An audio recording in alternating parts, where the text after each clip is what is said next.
Welcome to Value Through Vulnerability. This is a podcast dedicated to putting the human back into humanity. And I've got a pretty awesome human for you today by the name of Bart Scholtissen, and he is the creator of the Back to Nature method.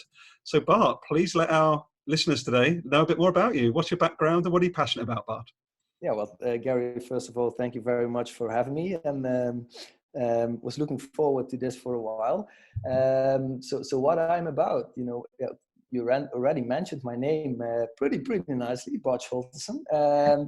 And by training, I've been a neuropsychologist for a very long time of my life, worked in the academic world, and sort of needed to create a way out due to burnout situation. And that's where I started my own company. And that all revolves around helping people and companies getting back to their own true nature. And that's, well, in a nutshell, what I do. So I help people, whether that's individual people or companies, in a multitude of ways to get back to themselves, to the core of what they are all about. Amazing. And you mentioned about that you actually experienced burnout yourself, as indeed I've spoken a lot about as well, Bart. Yeah. Have you always had that thirst for nature from a young age, or was it actually the burnout that triggered you to start looking at nature? No, I think, no, I don't only think, I know that nature has always been around. As a kid, I was out and about a lot, hardly ever inside, playing around in nature a lot. But actually, my academic education got me at a distance from nature. It transformed me into this thinking head instead of this biochemical factory that I think we are as human beings.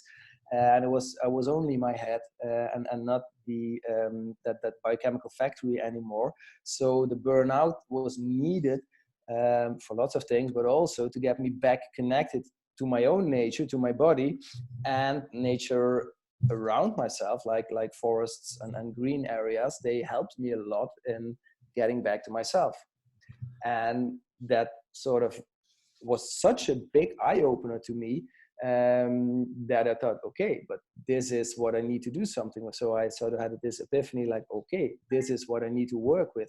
And that's how I started my own company. Because we box up things too much. People always scream about, yeah, let's think outside of the box. Let's just think outside, people. What a wonderful start, Bart. I think, first of all, I want to say thank you, for sharing so vulnerably, but also I just want to have people hear what you just said again. You needed to have the burnout for you to see back to your nature. Yeah, I think I did.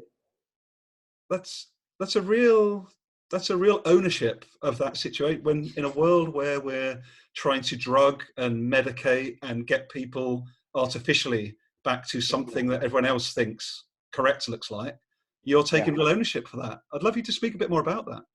Yeah, that's no problem. And it's exactly as I said. I think everything that happens in your life happens for a specific reason. It might not always be clear.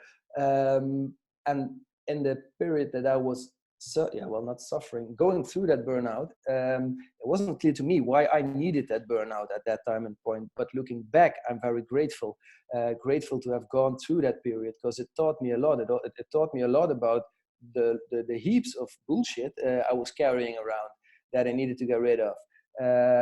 So I think this was needed, because I think I was a very stubborn person in my sort of previous life, my pre-burnout life. Goals, targets, deadlines, go. The academic world is a harsh world where workloads are high and the work's never finished and it's never good enough. At least that was the negative connotation I had with it. So something very extreme was needed to get me out of that. Well, you could call it comfort zone, but it wasn't, a sort of a discomfort zone. Get me out of there, get me back connected to myself, back connected to nature outside. In essence, that's one thing. We're all part of this bigger thing we call Earth. And so get that connection back to myself in order for me to be present again and grow from there on. I needed it. It's thank you so much for explaining it. Let's say when we first met a few months ago, my experience was very, very similar. When I spent 6 months telling myself I wasn't good enough, or I needed X outside of me to justify Yes. my identity, or that I'm worth something. It's Yeah. just incredible how we tie stuff outside of ourselves still Yeah. in 2019 to our self-worth. It's crazy, and it's like I can remember a few like phrases that the lady coaching me said, and the one thing she said to me, that one of the things that struck me most is like, hey, but you don't need to solve other people's issues. You don't need to go out there and what? No, you just need to be. And at that time and point, I was like, I don't understand you. What? But I'm a neuropsychologist. I've got a PhD. I'm an assistant professor. I need to do this and this and this and this and this. And she said, no, only thing you need to do is just be you. Because if you are you, and if you're authentic, if you're yourself, and you're not playing a role, and being an assistant professor is a role, then you're good, and then things will start solving themselves. And to me, that was all like magic or hippie mumbo jumbo. I don't know, but it's very true, as I know now. And how does your sort of neuropsychology education, how does that serve you today with this broader understanding that you have? Does it still serve you in any way to sort of help bridge maybe some people that aren't ready to get back to nature yet? Is it still a Yeah. helpful step? Or... Yes, it is. I'm very, again, I'm very grateful for the fact that I have spent so much time, so many years in science, because I've learned an awful lot there, a lot about how I don't want things in my life anymore, but also just a number of really, really basic and essential neurological knowledge. I know a lot about how physiologically, neurologically your system works. So when I help people that are dealing with certain kinds of issues, for me, it's easier to understand biologically where it might come from, and to help with that knowledge, help to explain to people like, hey, you're not crazy. For instance, this morning I was having a session with a client, and he told me, yeah, I'm thinking I might be in a depression. And I just need to ask a number of questions, which I know from my previous life as being that neuropsychologist, to check on an evidence-based way, like, okay, does he meet criteria of a depression? And I know he's not depressed, but I said, like, I can tell you, but I can also ask you a few questions. And he was like, oh, no, that's not the case. That's no, certainly not. So then you're not depressed, if you look at it from a clinical perspective. So that biological knowledge is still very much applicable in a day-to-day situation with individuals or teams. Yeah, powerful.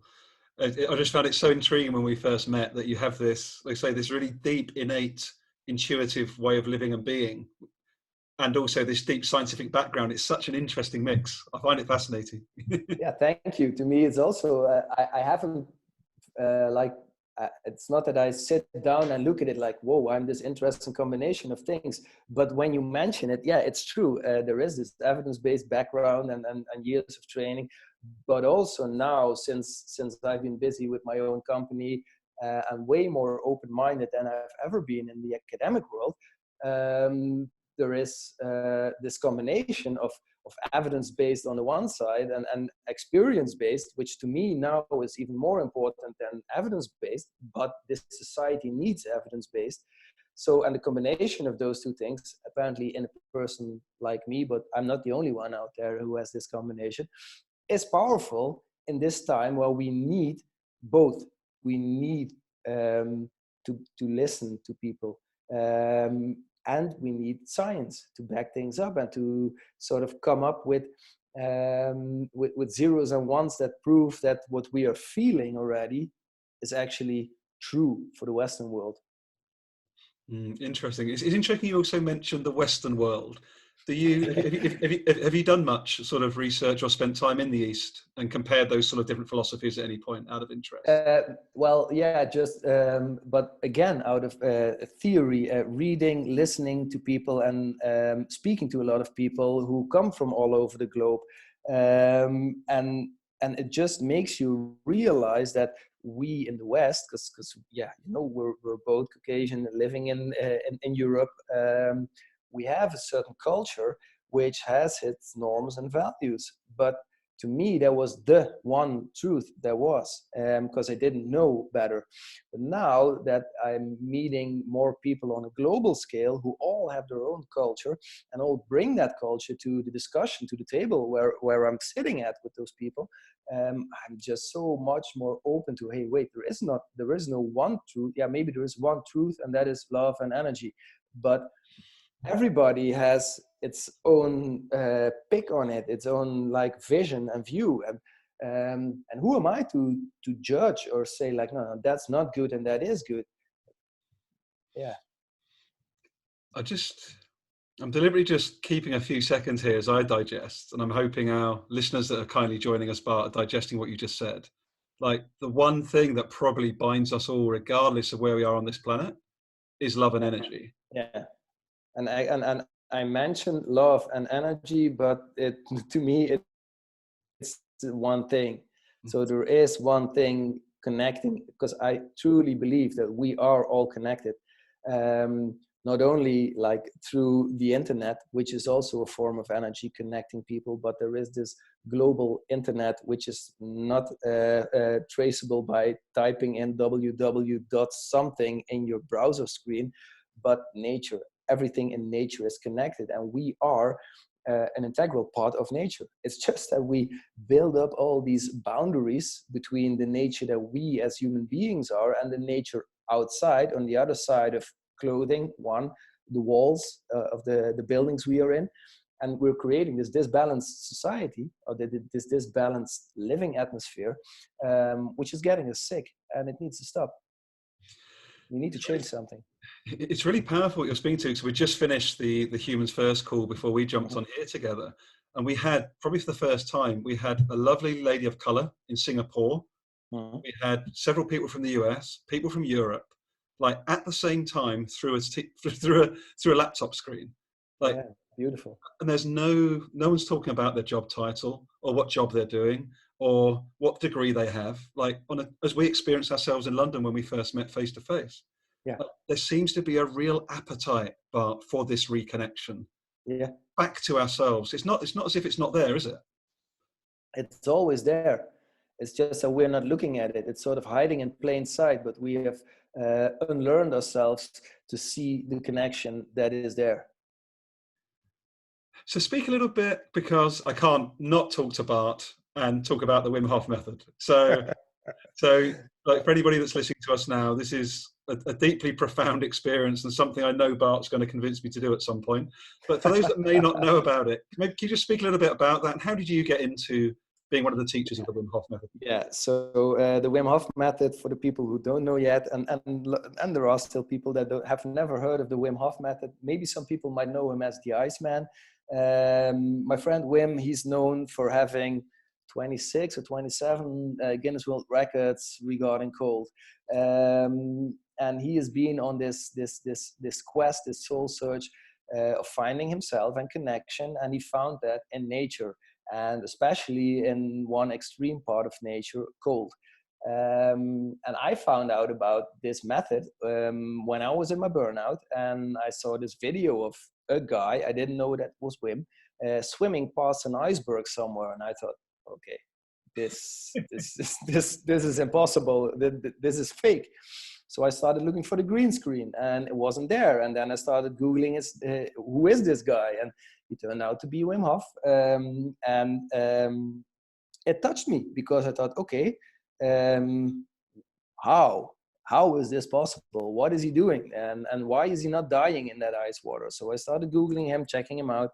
And long story short, I decided that this is something that I needed to catch up on and needed to do. And I started doing the instructor training, becoming a Wim Hof method instructor.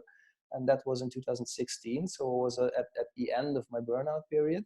I found out about him during my burnout period. It touched me. I started showering cold in January 2015. That really was a game changer, because I know there is a lot of negativity about cold, and because people want to be warm and cozy. That's why we wear clothing, and we are in these nicely warm rooms that are always somewhere between 18 and 22 degrees Celsius. But our systems can perfectly survive in more extreme situations. It's just that we've made our systems lazy.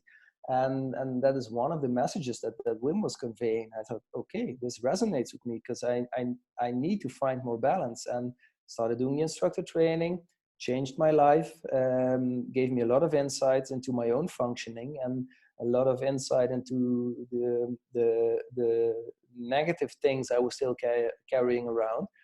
Learn to let them go, especially in an ice bath, because when you're in an ice bath or in cold water, it's not that you start thinking about the groceries that you need to do tomorrow, or the negative talks you had yesterday, or the boss you need to talk to tomorrow. No, you need to be fully present in that moment, not fighting, just being, and in order to be at peace there. And you can very well be at peace in this extreme cold environment. Your body knows what to do. It's just in our minds that we fuck up, so to say.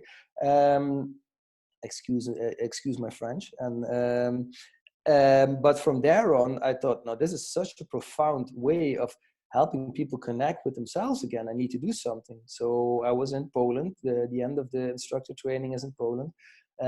As a student, and at that time in point, I said, no, I want to be an instructor. It's not that, yeah, I'm going to do a workshop every now and then, but I want to be an instructor, instructing new instructors. And well, almost half a year down that road, the company called me, and I started going on that path. And now I'm one of the, I think there are like 8 or 9 people worldwide now that train new people into the Wim Hof method, and I am fortunate enough to be one of those people. Very cool. And is it, Yeah. and I really love what you just spoke about. It was really powerful for me as you spoke about the difference between, in that ice bath situation, being and fighting. Mm-hmm. And isn't it funny, because if we think about that metaphor for a second, it's almost like fighting is doing. Yeah, maybe it is. A lot of people, we are trained or educated, and like our parents and our grandparents, to be doing something on the doing this, going there, and it's never about being present. Luckily, things are changing, and people are more open and aware about just being is enough. And that's also, I guess, what my coach said to me when she was coaching me, like, hey, Bart, you don't need to solve anybody else's problem. You don't need to go anywhere or do anything. You can just be. And I think that's also the basis of meditation, breath work, and all kinds of more esoterical stuff, which works and which is profound and valuable. It's just that in this Western society, we are not educated or trained to look at those things as being powerful. No, they are alternative or crazy or hippie-ish or whatever. And I also used to think about those things like that, until I ended up in an ice bath. And the moment before I went in an ice bath for the first time, I saw my whole life like in a movie pass by. I thought, I'm going to die here. Why the hell am I doing this? But then I thought, no, but I trust this. I can trust. Somehow I found I had the insight that I can trust my system, my body, to do what it's supposed to do. I went in.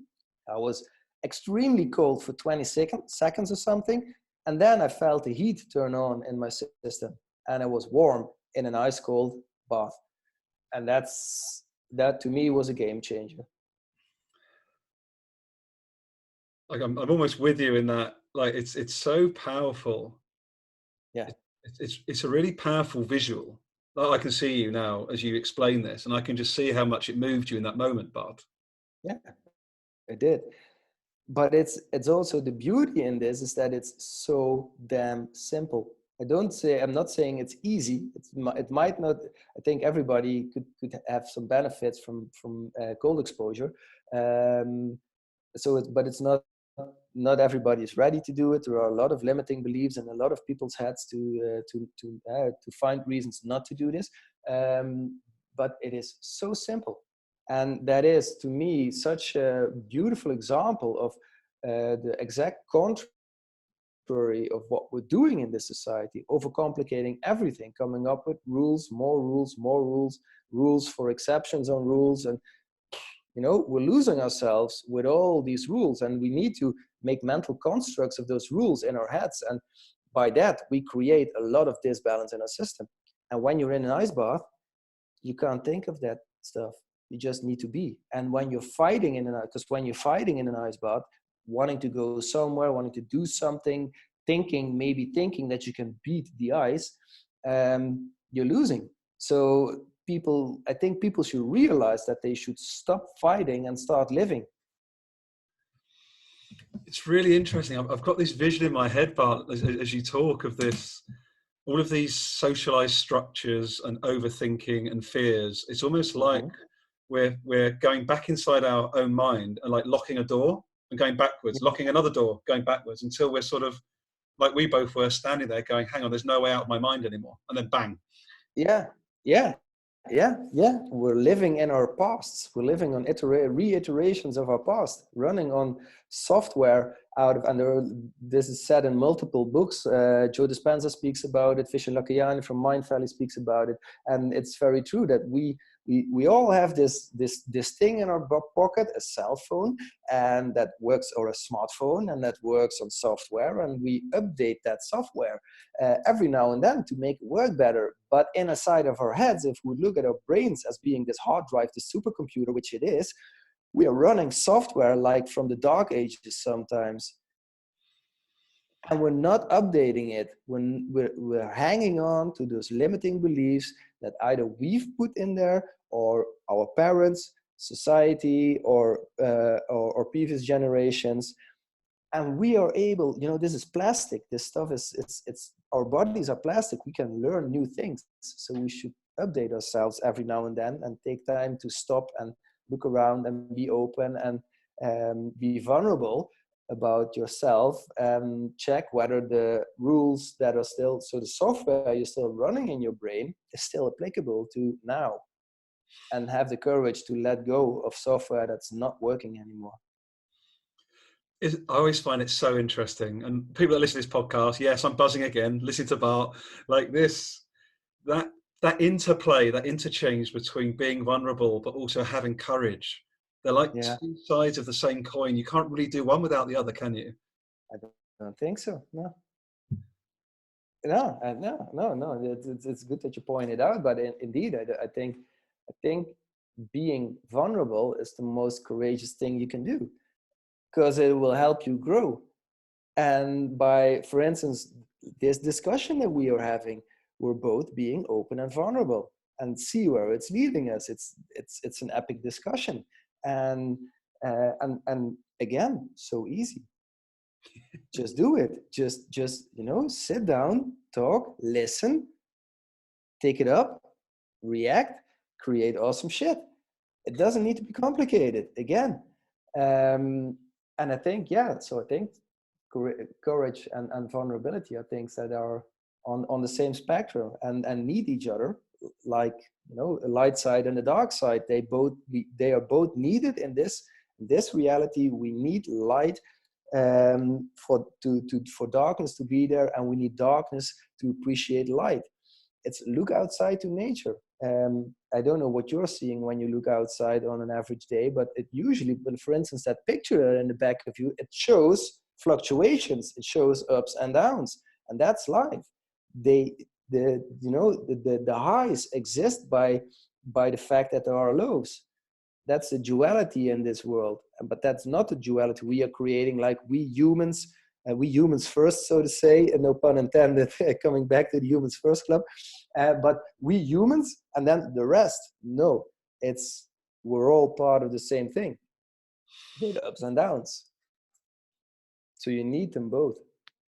That's beautiful. It's really powerful, because what I'm seeing and visualizing as you speak there, Bart, is this. You say we've got this outdated system, societal system, work system mainly, which is fixed on certainty and must be X. Yet our human experience every single second is up and down, left and right. So there's just a complete mismatch, isn't there, fundamentally? It is, and that's why it is time for change. That is why things really need to change. Like there are only three certainties in this world. One is that you are born, that's pretty certain. You come into this world somehow. Two is that you will die. This physical body is mortal. You will die at some point. And I'm hoping that like we can live for a very long time in good health. We need to take care of a system for that. But those are the first two certainties. And the only real certainty you have in between that beginning and that physical end that's here is change. And the way you go about, you deal with change, that creates your reality. And I've been very narrow-minded and fixed working on change. And a lot of companies, what you were saying, still are. It's like, yeah, no, we've got this fixed line. This is what it's supposed to be. But that's not life. Go into an ER and look at like the ECG of people. It goes like your heart rate goes up and down, up and down, up and down. If you have a flat line on that heart rate monitor, you have a problem, my friend. What an amazing metaphor in this conversation. If you're listening to this now, think about your own life, your own relationships at work, your organizational health. Metaphorically, do you feel that you're part of a system that gives you life, or are you flatlining where you are? Or a flat line, yeah. It's That's a a really beautiful great one. reflection. It's a Yeah. really great reflection, because if you're flatlining, you're probably on your way to a burnout, or you might already be dead. Yeah, get the fuck out of there. Sorry, but you need to change something. If you're flatlining, you need to change something because that's not life. And you know, life's not always easy. I don't. People always say to me when they talk to me, "Wow, you're so full of energy and so positive." And yeah, a lot of the time. But I also have my downsides, and then I need to go inside. I need to reset and reboot my system. Do something to be in that, to get back to myself, back connected to that moment of being me again, and from there being like Claude, for instance, said, Claude Silver, like this you meet this guy full of energy at 7 a.m. in the morning and crazy. Yeah, and I know I can be like that, and I know yeah, I know, but and in essence I think we all have that. But you also have like the rest and digest periods of the, moments which are equally important. I couldn't be like this when I wouldn't have those those periods of downtime, and I'm thankful for them. I wasn't back before my burnout. I was only aiming at being on top of the hill, you know, being top 5% of the scientific community I was in or whatever. But that's nice when you're there for 2 minutes. It's the journey. It's not the top that you that life is about.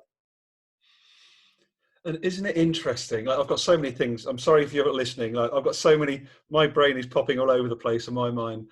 But I'm really. I love the visual. I love the way you use a lot of visual explanations, Bart. And I Yeah, particularly love. I've got this vision now in my mind of, you know, you see the typical growth curve, or yeah, there's a little bit down, but mostly it's going up. yeah.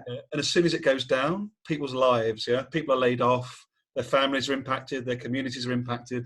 You're like, why are we doing that to ourselves? Because we don't trust ourselves anymore. Because we don't trust ourselves enough, or we as a society don't trust ourselves enough to see that this downtime, the downward movement is needed to go back up again. You know, every night we go to sleep when it gets dark, but we know that the sun is going to shine again in the morning because we now know that, you know, Earth is revolving around this axis around the sun. We figured this out. So in essence, we know more about planets and whatever than we know about the planet we are, human beings, Earth, and the balance that we should be creating there. No, we only keep on going, creating this balance here because we don't trust us. For some crazy reason, we don't trust ourselves anymore. Our bodies know what to do. We, as inhabitants of this planet, we know what to do to create balance, because every single cell in your organism and every single cell on the organism we call Earth is working towards balance. It's just that our minds and the consumerism that's in there, and then it's that's creating so much disbalance that in the end we will create so much disbalance that we need to evacuate this planet, or the planet will evacuate us. As we start to wrap up, Bart, something really profound has come to mind. And with your mixture of sort of back to nature and your neuro background, I talk a lot about we are change as a singular Mhm. human race, because we are always changing. Every second there is a Yeah, potential change. But at the same time, there's a beautiful paradox with balance. So what I'm sensing from what you're saying is balance is change. yeah, yeah, I think so. Yeah, that's a nice one, eh? Drop the mic. But really, but if you think of like without overthinking it, but really, I feel that like I've spoken for a while now about we are change. So let's stop trying to fight what we already are. Yeah, But the word balance, actually, yeah, we are perfectly aligned between change and balance in the moment. yeah, aligned in a sigmoidal, Yeah, what's the word for it? Wave. yeah. We are energy. We are energy. Energy That's the is point. not flat. Energy is a wave. And that is what we are. That is what every single cell in our bodies is. That is what this planet is. That is what this computer is made of that we're talking through. Everything is energy. And energy is change, continuous, never ending change. Hence, that's also balance. Drop three mics. Beautiful. There's Yeah. there's going to be a, I think there's going to be a part two to this, Bart, in 2020. There's too much to explore, but honestly, it's beautiful. It's really Yeah. lovely how we can really. I'm hoping people can hear in this conversation. They can see in themselves a little bit of, oh, am I giving myself permission to slow down, to Yeah. stop, to get back Yeah. to nature, to hear, to feel to feel my feelings. I think so few of us. I certainly didn't, Bart, until Mm. recently. Allow myself to feel what that feeling was telling me. Yeah, me as well. I was this walking head instead of this body, what Joe was talking about. And I was only rationalizing stuff, not feeling anymore. But feeling is knowing. And if you can tune into that again, then because, intuition, going in and feeling again, that's so powerful. Because the way we met, for instance, that was pure feeling. Like if I would be rationalizing our meetup, then I wouldn't have, because there was too many there was too many chances that this wouldn't work out or whatever. It wouldn't bring whatever we would think it would bring, but it felt good. And that's why I said to you, I'm coming over to London because this feels good. We had a talk on Monday and it went through the roof. And I said, okay, I'm going to do my best to be there on Wednesday because it felt good. And the more we tune into our feeling, the more we are aware of all those biochemical signals that make up feeling that our body is sending us energetically and physiologically, same thing again. The more we tune into that, the more we listen to that, the more vulnerable we're going to be, the more open we're going to be, and the more beautiful the decisions that we're going to take are. And yes, we will bump our heads, obviously, because nobody is perfect and everybody is perfect. It's also the same thing again, and it's okay. I bump my head every day, multiple times, and I'm grateful for it.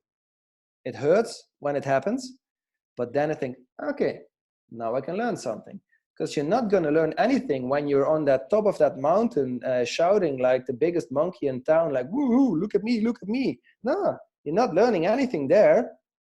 You're learning something on the way up there or the way down from there.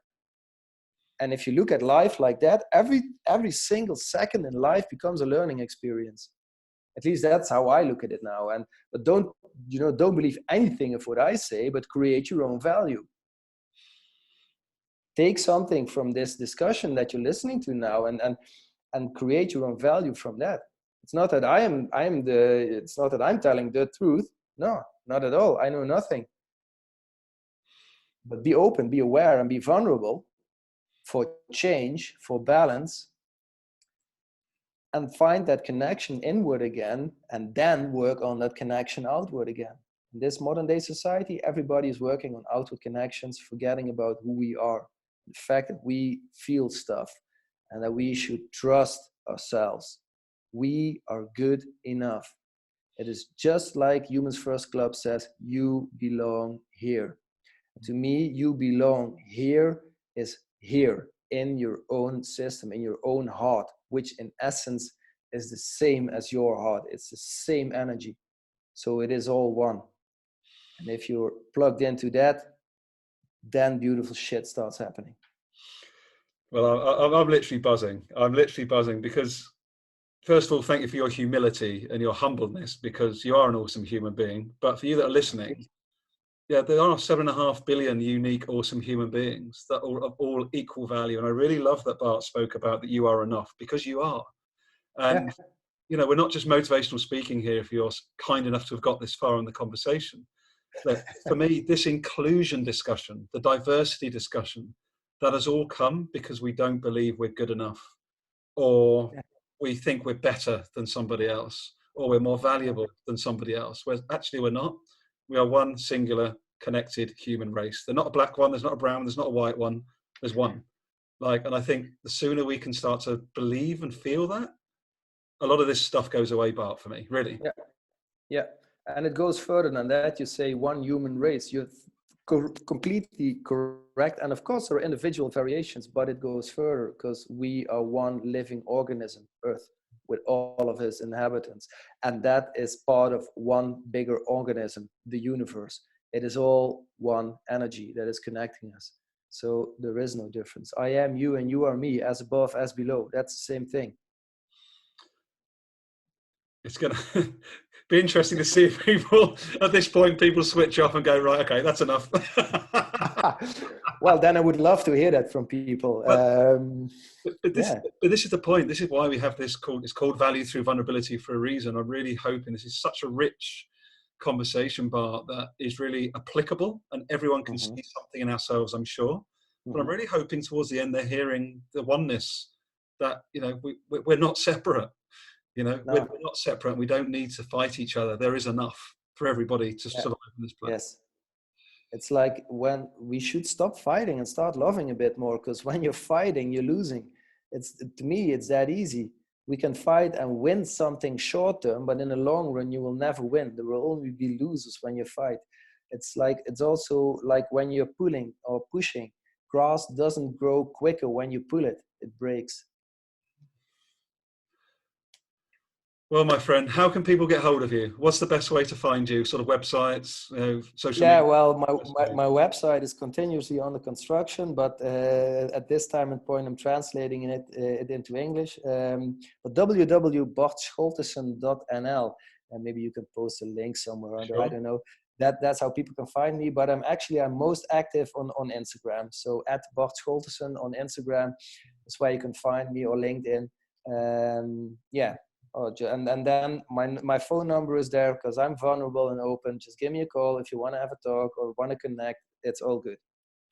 Perfect. And is there particular potential clients or organizations that are really of interest to you if they're listening to this right now? And that I appreciate you're open to anybody, with us all being one, but is there any particular target areas you think, yeah, I'd like to try and get under the skin of this type of person or these types of organizations?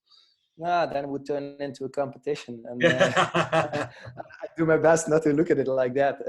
No, I'm open to connection, and if people feel